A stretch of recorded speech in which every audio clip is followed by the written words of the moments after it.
Estamos na reta final de uma das eleições mais disputadas da história. A cada dia, um novo fato parece ter potencial de impactar em um voto a mais ou a menos para os candidatos à presidência da República, Jair Bolsonaro e Luiz Inácio Lula da Silva. Na semana, o ex-deputado federal Roberto Jefferson resistiu à prisão e trocou tiros com a Polícia Federal. E houve tentativa de associar o fato aos candidatos do PL e do PT. Além disso, no noticiário ganhou espaço a denúncia da campanha do candidato Jair Bolsonaro sobre inserções de campanha que não teriam sido veiculadas em rádios no Nordeste brasileiro. Na quinta-feira, Lula publicou uma carta aberta em que fez promessas de campanha voltada à política fiscal e social, mas em que não detalhou planos para o modelo econômico. Já no mercado financeiro, houve pouca reação do dólar ao tema eleição ao longo deste ano. Mas na reta final, a moeda norte-americana chegou a subir mais de 1% em um pregão durante esses últimos dias, com investidores buscando proteção diante de um placar bastante acirrado. Neste pós-eleição, o câmbio pode sofrer algum tipo de reação? O agronegócio monitora isso e a gente vai detalhar ao longo do Hora H do Agro Especial Eleições de hoje. E para abordarmos todos esses fatos, detalhes e projeções, a gente convidou Andrei Roman, CEO da Atlas Intel, que foi um dos institutos de pesquisa que mais se aproximou do resultado do primeiro turno das eleições. Andrei, seja muito bem-vindo à Jovem Pan News. Muito obrigado, Kelly. Muito obrigado pelo convite. Nós é que agradecemos a sua presença, assim como agradecemos a presença e saudamos o cientista político Fernando Conrado. Seja muito bem-vindo, Conrado. Saudações a todos. Obrigada a vocês pela companhia e vamos começar. Andrei, o que a última pesquisa da Atlas aponta nesta reta final aqui do segundo turno? Quais são as suas atualizações para a nossa audiência? Kelly, a nossa última pesquisa aponta um quadro de muita estabilidade. Tivemos aí eventos extremamente inéditos ao longo das últimas 2 semanas, né? Desde aquele episódio envolvendo o Roberto Jefferson, né? Algo chocante para a opinião pública. Você vê um político bastante marcante para o cenário nacional jogar granadas num carro da Polícia Federal e depois disso pegar uma metralhadora e atirar. Acho que foi algo muito inédito.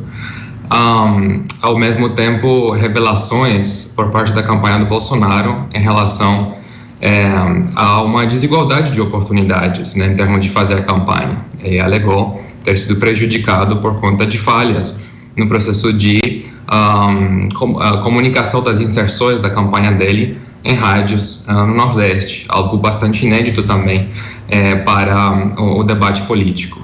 Mesmo assim, acho que o que a gente destaca em termos de tendência nessa última pesquisa é estabilidade. Tem uma diferença na nossa última pesquisa de uns 6 pontos, 6,4 pontos entre o Lula e o Bolsonaro, algo que talvez poderia ter sido esperado a partir do resultado do primeiro turno. O Lula esteve na frente em torno de 5,5 pontos, computando aí também a transferência de eleitores da Simone Tebet, que fez campanha para o Lula neste segundo turno. Ele chega a subir aí mais 1 ponto percentual.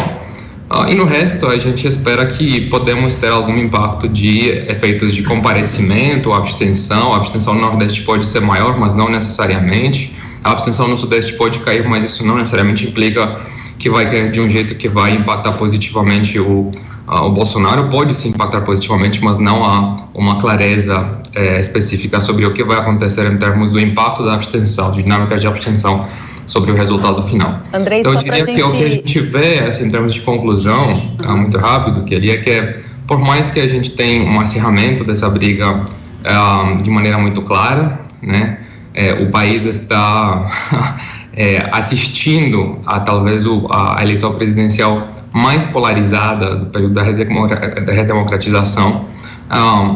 as opiniões são muito bem cristalizadas, né? E por conta disso as pesquisas revelam uma certa estabilidade nessa reta final.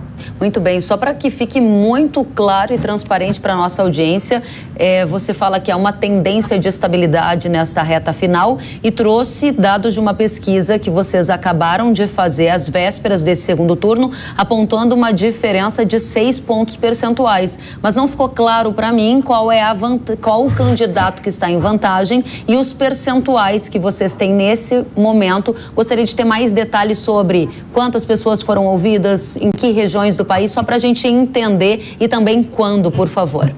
Sim. Ele se trata de uma pesquisa representativa do eleitorado nacional, com 7.500 respondentes, uma margem de erro de 1 ponto percentual para um nível de confiança de 95%, né? Com coleta efetuada entre os dias 22 e 25, se não me engano, de outubro. Teremos mais uma pesquisa sendo divulgada amanhã, que será realmente a nossa pesquisa de véspera. Sinceramente, eu espero que também será um quadro de estabilidade, mas temos aí um debate, por exemplo, hoje à noite, então queremos incorporar o potencial impacto deste debate. O resultado nessa última pesquisa Atlas foi 53,2 pontos percentuais para o Lula em votos válidos e 46,8 pontos percentuais para o Bolsonaro. Muito bem, muito obrigada, Andrei, pelos esclarecimentos. A gente vai chamar para essa conversa o Fernando Conrado e quero, claro, deixar bem claro para a nossa audiência que assiste este programa no sábado ou assiste no domingo ou ao longo do fim de semana. A gente está gravando este programa numa sexta-feira, antes do debate da noite da sexta, que vai acontecer na emissora Rede Globo e que também está no radar aqui dos nossos participantes. Vai entrar como um tema para análise. A gente começou essa primeira rodada então, com a pesquisa da Atlas, que foi detalhada há pouco pelo Andrei. Fernando Conrado, quero saber de você qual o cenário que você está enxergando para o segundo turno. Boa tarde a todos, boa tarde, saudações a todos, né? É uma alegria estar aqui falando com vocês e a gente sabe que as pesquisas eleitorais no primeiro turno todas erraram muito, né? Até a própria Atlas aí, que coloca um erro menor que os outros, errou 100%, falou que ia dar 9 pontos de diferença, deu 5 ali, menos de 5. Então a gente tem que ver que tudo aí acaba girando nesse mundo aleatório dos resultados, até esse dado de confiança de uma pesquisa eleitoral, 95%, não tem como ser 95%, no momento que tu não tem como repeti-la, né, no universo qualitativo. Mas isso aí a gente não precisa nem discutir. O que eu vejo acontecendo aqui é um acirramento cada vez maior dos votantes, e a gente não tem certeza nenhuma de resultado que vai ser. Pode dar Lula, pode dar Bolsonaro, mas eu acredito que nós vamos ficar com margens bem menores. Os resultados no primeiro turno, aí eu dei a minha análise aqui, eu botei para o Bolsonaro 44%, foi 43,2%, né? Eu acho que eu aqui foi o que menos errou do Brasil todo, nossas análises aqui na Jovem Pan. Eu vejo um acirramento cada vez maior. A gente está vendo vários momentos de estranheza durante esse segundo turno. A gente viu aí a censura cada vez maior dentro das campanhas eleitorais, nos meios de comunicação. Começou com inquéritos legais, depois foi para as redes sociais, agora chegou até mesmo na televisão. E o povo, o cidadão comum, ele não quer censura. O povo, o cidadão comum, ele está vendo o que está acontecendo. Ninguém é bobo, né? O povo não é bobo, o povo vê o que está acontecendo. E aí toma as suas decisões. A gente teve esse caso do Roberto Jefferson acontecendo, que acabou ficando subsumido, por mais grave que seja. E aí a gente tem que ver também, né? O que a gente teve nesse caso? A gente teve a polícia executando uma ordem questionável do nosso poder judiciário de censura. A gente vê um cidadão respondendo a isso de maneira agressiva, uma situação nojenta porque a gente deveria viver em termos de eleições. E aí, por outro lado, a gente tem um fato novo surgindo, que é essa denúncia acerca da não veiculação de campanha eleitoral para o presidente Jair Bolsonaro. Nesse caso, a gente vê que isso aí começa desde o primeiro turno, né? E aí eu acho muito engraçado o TSE ter a cara de pau de dizer para nós que eles não são responsáveis por fazer essas verificações e observar as. Mas engraçado que aqui na Jovem Pan eles fazem questão de abrir os olhos sempre e virem furungar o que nós estamos fazendo na rádio. Então a gente vê que são 2 pesos, 2 medidas, e eu acredito que se eu tivesse que fazer um palpite aqui dentro da responsabilidade que a gente tem num veículo de comunicação, eu acredito que nós teremos menos de 2% de diferença entre os candidatos. Muito bem, Conrado, você dizia que você se aproximou muito do resultado no primeiro turno com as expectativas que você tinha e os números que divulgou aqui na emissora. Qual é a sua expectativa para o segundo turno? Já disse que é um placar muito apertado, mas eu gostaria de saber com vantagem e vitória para qual candidato a partir do que você tem visto. A gente vê um crescimento pela campanha do candidato Jair Bolsonaro, mas seria irresponsabilidade minha falar agora, por mais que eu tenha minhas convicções políticas, poderia abri-las aqui para vocês como faço cotidianamente, mas seria irresponsabilidade minha dizer quem vai ganhar as eleições. Uma coisa é torcida, outra coisa é uma análise mais fria dentro desse aspecto, e tudo pode acontecer, nós só teremos certeza de algum resultado em diante, né, a partir aí das 8 horas da noite, do nosso domingo. Então aí nós temos que começar a observar. Obviamente que tem duas visões de mundo que estão em jogos, né? E essas duas visões aí têm que ser questionáveis, porque para a eleição, eu sei que é duro dizer isso, eu venho dizendo há mais de ano em dia na Jovem Pan aqui, que nós temos essa disputa de visões de mundo, e é isso que faz uma nação crescer. Obviamente que é duro, obviamente tem discussões, tem brigas familiares, tem brigas políticas, mas é isso que faz uma nação crescer, e que bom que nós estamos diante desse resultado para escolher que caminhos o Brasil tem que seguir enquanto nação. Muito obrigada, Conrado. Andrei, o Conrado fez algumas críticas a pesquisas eleitorais, você aqui é CEO de um instituto de pesquisa, o espaço é seu caso você queira questionar ou avançar no nosso debate, que é sobre o papel de Minas Gerais agora na disputa dos resultados do segundo turno. Fica com você a palavra, Andrei. Ali me parece que as críticas são justas, certo? As pesquisas não tiveram um bom desempenho olhando para o conjunto da obra, certo? Me parece que neste sentido, Atlas, em contextos em que a gente errou, reconheceu as instâncias onde erramos, inclusive na eleição nacional, onde o nosso resultado subestimou o Bolsonaro em 2 pontos percentuais, superestimou o Lula em 2 pontos percentuais, se tratando então de diferenças bastante pequenas, né? Se a margem de erro fosse de 2 pontos percentuais, Atlas poderia dizer que a pesquisa acertou dentro da margem. A margem de erro nesse caso foi de 1 ponto percentual, então a gente admite que o resultado saiu fora da margem da pesquisa final. Mesmo assim, foi a pesquisa que mais se aproximou, e também isso se deu em 9 de 11 estados onde Atlas divulgou a pesquisa de véspera, né? Então, eu acho que é importante a gente avaliar, sim, a diferença entre as pesquisas de véspera e os resultados, fazer uma crítica para entender o que aconteceu, por que houve uma subrepresentação sistemática do voto de direita. Não é a primeira vez que isso acontece, aconteceu já em 3 ciclos consecutivos, em 2018, no primeiro turno, nas eleições municipais, e agora no primeiro turno das eleições de 2022 para a eleição presidencial, governo e senador, basicamente no território nacional inteiro. Isso é muito grave, certo? Agora, acho que a gente não pode simplesmente descartar a metodologia científica das pesquisas de opinião e acreditar que vamos conseguir navegar o universo político e social sem pesquisas. Até porque eu tenho certeza de que qualquer projeção que o Conrado aqui está falando, né, está dizendo, ela vem com base em algum tipo de dado, que ele cogitou, que ele olhou, que ele estudou, né? Então, também foi a partir de uma pesquisa, não foi um dado que simplesmente caiu do céu. Então, a metodologia de pesquisa científica, ela é algo muito necessário. A gente precisa respeitar o trabalho de institutos, de empresas que fazem um trabalho sério. Ao mesmo tempo, temos que ter uma objetividade, por mais que é muito difícil ter essa objetividade, porque o país é muito polarizado, a sociedade é muito polarizada, a mídia é muito polarizada. Mas quando se trata de pesquisa, precisamos ter objetividade para olhar para os números de uma postura isenta. Tentar fazer isso o máximo possível. Muito bem, Andrei. Falando agora sobre Minas... Exatamente o que eu ia te perguntar. A gente está muito ansioso para antecipar o que vem por aí. Minas é um estado muito importante, não apenas por conta do tamanho, mas porque sendo uma síntese do Brasil, né, uma fronteira tão extensa como a região do Nordeste, com São Paulo, com o Rio de Janeiro, acaba sendo um estado que de alguma maneira representa bem a tendência a nível nacional. E nesse contexto, o Bolsonaro teve uma grande oportunidade neste ciclo, que foi a vitória no primeiro turno do Romeu Zema, um governador muito bem avaliado, né, com uma convicção ideológica de direita muito forte, que começou a partir do momento em que o primeiro turno se encerrou e não existia mais um custo político de criticar o Lula. O Zema não pôde fazer isso na campanha do primeiro turno, mas fez isso depois. Então, ele entrou na campanha do Bolsonaro. E a gente viu um impacto disso. Né? A gente viu nas primeiras pesquisas divulgadas em Minas, logo depois do primeiro turno, um acirramento da campanha presidencial no estado de Minas. E até hoje, acho que assim, nas pesquisas divulgadas pelo Atlas ontem, a gente está vendo um refortalecimento do Lula em alguns estados, por exemplo, em São Paulo, mas isso não aconteceu em Minas. Então, em Minas, a distância hoje, nas nossas pesquisas, entre o Lula e o Bolsonaro, ela é menor do que foi no primeiro turno.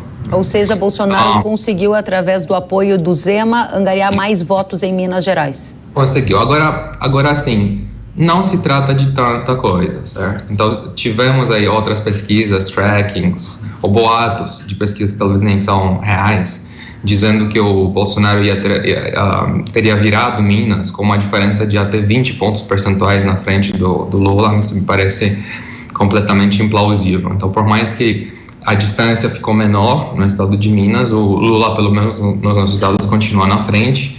E então esse fortalecimento na margem do Bolsonaro, na minha opinião, não afeta tanto o cenário nacional e as chances do Lula vencer neste segundo turno. Só para encerrar em relação a Minas e na sequência já passar para o Conrado a palavra, se houver uma vantagem maior de Bolsonaro a partir do apoio de Zema em Minas Gerais, isso fortaleceria a presença do Bolsonaro na disputa nacional, podendo também favorecê-lo numa potencial vitória, na sua avaliação? Minas tem esse poder? Certamente, tem esse poder, mas se trata aí apenas de mais ou menos 10% do eleitorado nacional. Então, para que o Bolsonaro consiga virar essa eleição, Minas não será suficiente, mesmo que o desempenho dele mostrasse um crescimento fulminante em Minas, o que não é o caso, mas mesmo se isso fosse acontecer, não seria suficiente para virar a eleição nacional. Muito bem, obrigada, Andrei. Conrado, gostaria de entender a sua opinião sobre o cenário de Minas, sobre o cenário do Nordeste, o que você tem observado nos seus dados, nas suas conversas, para dividir a sua visão sobre esse tópico com a nossa audiência. Eu concordo com o Roman inteiramente aqui que Minas Gerais não será suficiente para fazer alguma vitória do presidente Jair Bolsonaro, no momento que a diferença de votos que o Bolsonaro teve em relação ao que o Zema teve é abaixo de 1 milhão. A gente está falando em torno de 800 mil votos. Então, mesmo que o Bolsonaro tivesse conseguido aí todos os votos que o Zema conseguiu, seria uma diferença de apenas 800 mil num cenário que ele precisa aí virar mais de 3 milhões no Brasil todo, né? Já que foram 6 milhões de votos a diferença dele em relação ao Lula no primeiro turno. Minas Gerais é um estado importante porque ele faz essa divisa, como o Roman bem colocou, com o Nordeste e com o Sudeste. Se a gente for pegar o mapa da votação no primeiro turno, a gente tem o Sudeste, o Sul de Minas apoiando mais o presidente Jair Bolsonaro, em diferença em relação ao Nordeste do Brasil. Eu sei que muitas pessoas dizem, o Nordeste, o Lula ganhou, foi por isso que o Bolsonaro perdeu. Não tem nada disso. O Nordeste sempre foi do PT, sempre foi do Lula, e as proporções não são tão diferentes das últimas eleições. Bolsonaro não vence o Lula no primeiro turno e tem essa realidade de números porque ele diminuiu suas votações no Rio Grande do Sul, diminuiu suas votações em Minas Gerais, diminuiu suas votações em São Paulo, diminuiu suas votações em Santa Catarina, que é um estado que ele teve extremo apoio nas eleições de 2018, e esse é o grande resultado que a gente vê agora no segundo turno. O que a gente consegue observar aqui é que, de fato, o apoio do governador, agora já eleito, Zema, é muito importante em Minas Gerais, e a gente tem que levar em considerações outros pontos. Como já diminuiu, como nós já tivemos as votações para deputados e para senadores, para deputados estaduais, a tendência é que a gente tenha um aumento de abstenção no segundo turno. É isso que a gente vê corriqueiramente nas eleições. Então agora a gente tem que enxergar a quem acontecerá essa abstenção, quem é que deixará de votar. Será que são aqueles que apoiaram o presidente Lula no primeiro turno, ou são aqueles que apoiam o presidente Jair Bolsonaro? São essas visões que a gente vai enxergar, e, ao meu ver, essas eleições se definirão nas abstenções, porque quem foi votar no primeiro turno, já que a gente tem um baixíssimo número de indecisos, né, a gente já tem essas visões muito claras. Então, ao meu ver, essas eleições aí se darão através dos votos válidos, agora com o aumento das abstenções, querendo aí descobrir quem é que não vai mais votar, já que os apoiadores, aqueles que fizeram campanha, deputados estaduais, deputados federais e senadores, já não estão, né, tão frequentes, com tanta insistência por todo o território nacional. Muito bem, Conrado, a gente ouviu você falar sobre abstenções sendo um dos pontos chaves também para a definição dessa disputa. Você tem um palpite de onde vai ser? Porque você disse que precisa esperar o resultado para entender, mas como estudioso que você é, você deve ter algum palpite, né? Para a gente entender um pouco como é que está o seu faro aí para a eleição de domingo.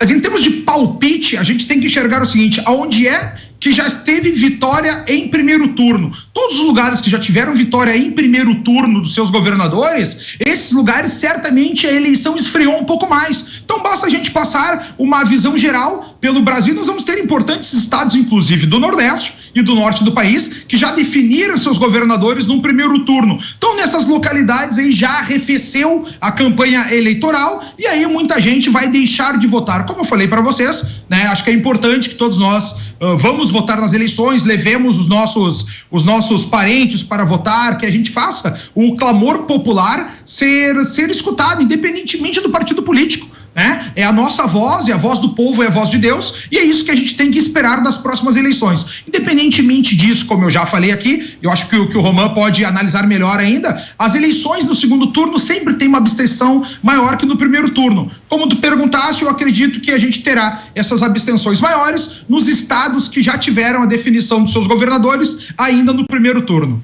Muito bem, obrigada. Conrado Andrei, qual é a sua visão? A abstenção é um fator-chave para a eleição de domingo? A abstenção é um fator-chave, no entanto, me parece que talvez o padrão histórico, onde a abstenção sempre cresce no segundo turno, em eleições presidenciais no Brasil, talvez neste ciclo não vai ser tão impactante. E por que digo isso? Existe, é verdade, esse fator do encerramento das corridas para governador no primeiro turno em alguns estados, também o efeito da desmobilização de algumas máquinas políticas que trabalham em nível regional para candidatos a deputado estadual, deputado federal, senador. Então, tudo isso tende a favorecer um aumento da abstenção no segundo turno, mas existe um outro fator que tradicionalmente me parece mais relevante, que é o tamanho do eleitorado de terceira via em nível nacional, em nível presidencial. Eleitores, por exemplo, da Simone Tebet ou do Ciro Gomes, vendo que esses candidatos não chegaram no segundo turno, inevitavelmente serão menos empolgados de participar da votação do segundo turno do que eleitores do Lula ou do Bolsonaro, né? Tradicionalmente, este grupo de terceira via ele é maior do que foi neste ciclo. Se trata de uma parcela, por exemplo, quando a gente teve a Marina Silva competindo contra o Aécio Neves e a Dilma, né? Ela conseguiu uma votação sozinha muito maior do que a soma dos votos entre o Ciro Gomes e a Simone Tebet. Então, como este público de terceira via hoje em dia é muito mais reduzido, me parece que a tendência de aumento da abstenção no segundo turno, de ponto de vista estrutural, é uma tendência mais fraca em 2022. Então, por isso, eu esperaria que se a abstenção fosse subir, ela subiria menos do que no passado. E temos aí um fator novo, né, que é o fator da polarização. A gente está vendo um debate político cada vez mais acirrado, com elementos, inclusive, de violência, né? Com elementos bombásticos, como, por exemplo, o do Roberto Jefferson, o escândalo aí do radiolão. Então, tudo isso meio que mobiliza a sociedade como um todo, em termos de participar do processo eleitoral. Basicamente, é a sua última chance, enquanto eleitor, de apoiar o Bolsonaro ou Lula, ou caso você não tenha uma convicção tão forte em relação a qualquer um dos dois, de se opor, né, à figura do candidato que você rejeita mais. Então, me parece que, sendo essa a oportunidade final para os eleitores se posicionarem na corrida, é até cogitável que a abstenção possa cair neste ano, no segundo turno. A gente viu isso em outros países da América Latina recentemente, por exemplo, no Chile, no segundo turno da eleição presidencial de lá, e na Colômbia, no segundo turno da eleição colombiana, tivemos 3 milhões de eleitores a mais, né, principalmente em regiões rurais, no interior do país, e esses eleitores, de fato, entregaram uma vitória para o Gustavo Petro, um candidato da esquerda, né. Então, sempre há um fator de imprevisibilidade em relação à abstenção, né? Acho que é muito do foco das discussões ao longo das últimas 2 semanas foi a abstenção no Nordeste tende a crescer e com isso talvez o Lula pode perder a eleição, mas essa lógica não está tão bem cristalizada, na minha opinião. Acho que as coisas são bem mais imprevisíveis do que isso. Obrigada, Andrei. Conrado, diga pra gente, na sua avaliação, o que pode mudar voto de indeciso nesta última hora? Quais são as apostas da campanha de Bolsonaro? Quais são as apostas da campanha de PT? As apostas da campanha do Bolsonaro é deixar com que o próprio... O que a gente viu durante toda essa campanha eleitoral não é apenas uma luta entre 2 candidatos, entre 2 partidos políticos, mas sim uma luta contra o próprio establishment, né? O nosso TSE promoveu de todas as formas uma diminuição da força de campanha do presidente Jair Bolsonaro, silenciando apoiadores, botando cada vez mais censura, não recebendo pedido de investigação do Radiolão, porque é interessante a gente trazer para as pessoas que funcionou o Radiolão, agora como o Roman já falou aqui, aconteceu o seguinte no TSE, foi feito um pedido de análise e esse pedido não foi julgado nem a favor nem contra, ele simplesmente não foi recebido, né? E aí nós estamos diante aí de uma falha estrutural que deixa para o eleitor esse grande questionamento. Por outro lado, a campanha do PT cumpre cada vez mais dizer que com promessas de esperança cada vez maior, e aí quando ele joga essa esperança para um futuro, ele acaba trabalhando com esse imaginário do eleitor na possibilidade de ter um aumento das suas votações. Então, nessa visão aí, e aí comentando o que o Andrei estava nos dizendo, o próprio Ciro Gomes, eu acredito que os votos que deveriam partir dele para o PT, eles já tiveram no primeiro turno, porque de fato o Ciro derreteu, né? Saiu lá de 10 milhões de votos, 13 milhões de votos, para cerca de 3 milhões. Então a gente viu um derretimento desses votos que se encaminharam muito provavelmente para o Lula, que ele estava naquela campanha de antecipe seu voto para o primeiro turno. Então eu acredito, como o Roman falou, que a gente pode ter uma abstenção maior desse pessoal que votou nessa terceira via, da Simone Tebet, que está fazendo uma campanha escancarada com o Lula, talvez vá mais para o Lula. Agora, quem não votou no Lula no primeiro turno, já tomou essa decisão de não votar nele, né? Então esses votos provavelmente aí, como o Roman falou, concordo com ele, acredito que vão para uma abstenção e talvez alguns deles possam ir até mesmo para o presidente Jair Bolsonaro. Muito bem, obrigada, Conrado. Andrei, o que pode mudar voto de indeciso na última hora? O Conrado falou aqui sobre esses casos de censura, você falou sobre o caso envolvendo o Jefferson, ainda teve a questão do Radiolão, como vocês disseram. O que muda voto de indeciso na última hora? Você mencionou o debate que vai impactar de alguma forma os votos na sua avaliação? A minha resposta poderá talvez surpreender, Kelly, mas na minha opinião ela é quase nada.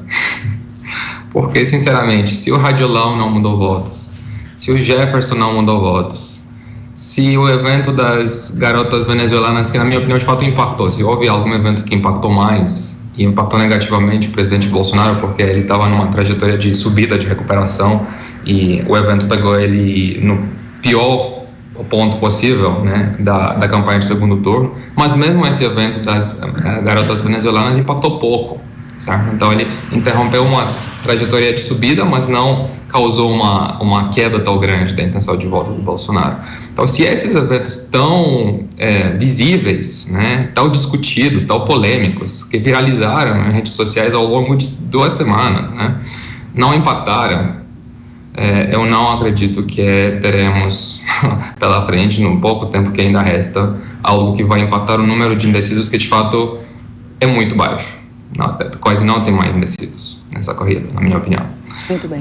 Se tem algo que pode impactar na margem, é o debate. A gente viu aí um debate entre os 2 candidatos que começou bem para o Lula, acabou mal para o Lula. O Bolsonaro se recuperou muito bem e ganhou o último bloco do primeiro debate da Band, e aí isso criou também uma grande expectativa em relação ao debate de hoje. Muita gente vai assistir esse debate dos 2 lados, né, torcendo que o Bolsonaro de um lado possa repetir, né, o que ele conseguiu no primeiro debate, do lado do Lula que ele possa evitar os erros que ele cometeu no primeiro debate, né. E isso talvez seja, entre agora e o momento da eleição, o ponto mais crucial, mais importante. Mas mesmo isso, se você fosse pedir essa minha opinião, eu acho que mesmo isso tende a impactar pouco neste momento. Muito bem, Andrei, muito obrigada. A gente está indo para a última rodada aqui do nosso painel e eu estou com uma manchete da revista Cruzoé na minha mão e eu pergunto a você, Conrado, porque a manchete diz assim: vai haver terceiro turno. E a linha fina da manchete dessa revista diz: na reta final da campanha, Jair Bolsonaro retoma o discurso de que há fraude nas eleições e pavimenta o caminho para contestar o resultado em caso de derrota. Essa é a capa da revista Cruzoé. Eu gostaria que você comentasse. A gente está debatendo aqui segundo turno, mas a parte da imprensa começa a veicular esse tipo de noticiário. Eu gostaria da sua análise.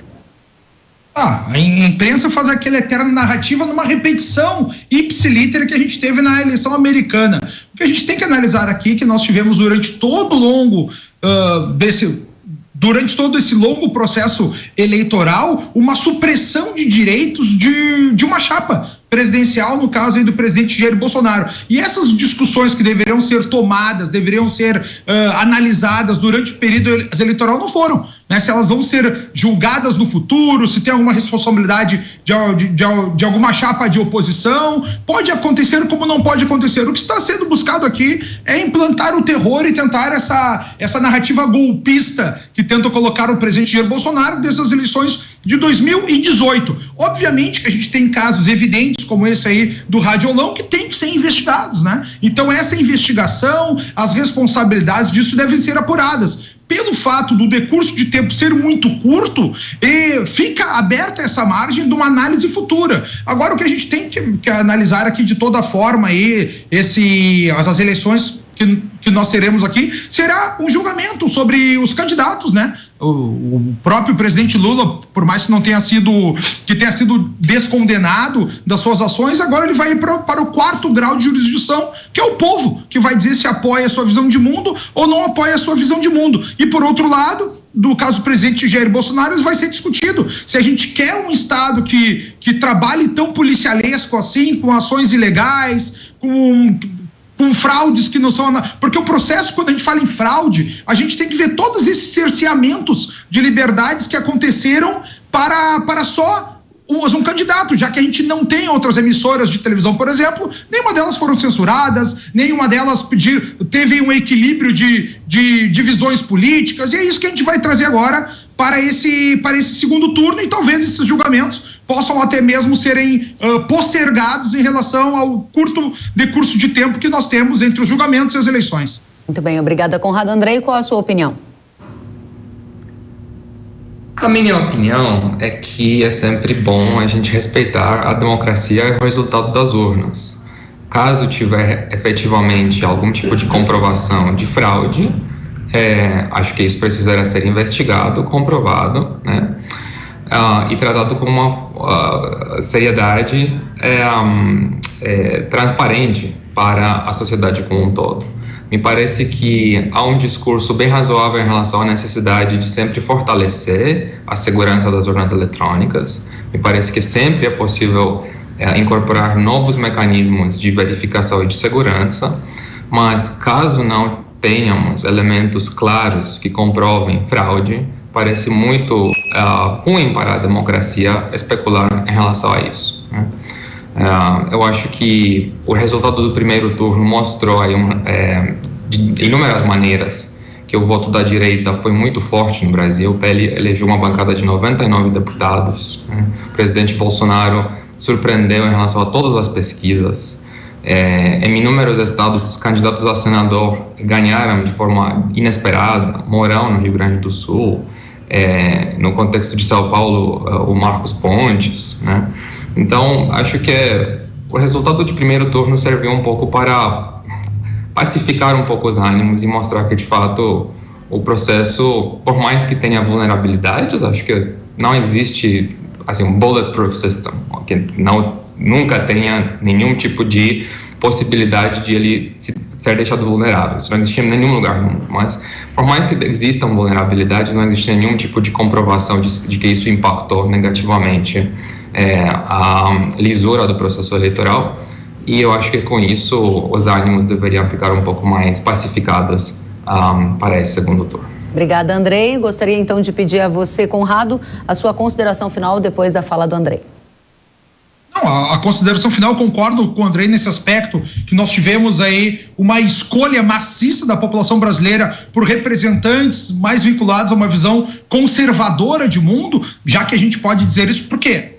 Quando o povo fala isso, ele está dizendo, nós queremos que o Brasil continue com esse caminho, né? Nós queremos que o Brasil permaneça com isso. Eu até mesmo acredito que o presidente Lula, se vier a vencer as eleições, vai ter tempos difíceis aí com o Senado, na sua maioria, mais puxando para a direita, e o próprio Congresso Nacional como um todo aí puxando à direita. Vamos ver o que nós teremos aí. Eu acredito que na história, essa eleição mais importante que a gente está vivendo, exatamente por essa polarização e escolhas de caminhos que a nação deve seguir, especialmente pela mínima diferença que eu ou menos enxergo que vai acontecer nessa votação. Muito bem, quero agradecer demais Andrei Roman, CEO da Atlas Intel. Volte sempre, Andrei, foi uma satisfação recebê-lo no Hora H do Agro. Muito obrigado, Kelly, um prazer também conversar com o Conrado. Excelente dia. Um bom prazer também. Obrigada a você e a Fernando Conrado, cientista político e comentarista. Volte sempre, Conrado. Abraço forte a todos, fiquem com Deus. Obrigada. E vão votar no domingo. Muito bem, obrigada a vocês, até a próxima.